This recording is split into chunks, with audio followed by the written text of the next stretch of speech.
నాతో వెంకటాచలంలో ఒకానొకప్పుడు ఒక వృద్ధ అర్చకుడు చెప్పాడు, ఒక్కొక్క రోజు వెంకటేశ్వర స్వామి వారి ముఖంలో గొప్ప సంతోషం కనపడుతుందండి మాకు.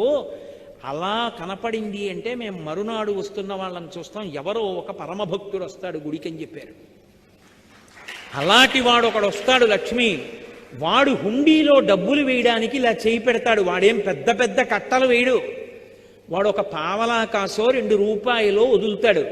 వాడు వేస్తున్న డబ్బు కోసమని నేను హుండీలో ఇలా చెయ్యి పెడతాను. అది మిగిలిన డబ్బులో పడదు, నా చేతిలో పడుతుంది.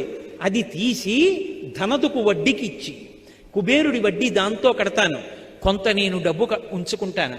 నీకో చమత్కారం చెప్పనా, ఇంతమందికి ఇచ్చేవాణ్ణి పరమభక్తుల డబ్బులతో జీవనం గడుపుతూ ఉంటాను.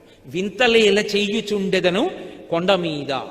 ఆశ్చర్యకరమైన పనులు ఇలాంటివి చేస్తూ ఉంటాను. కలియుగంలో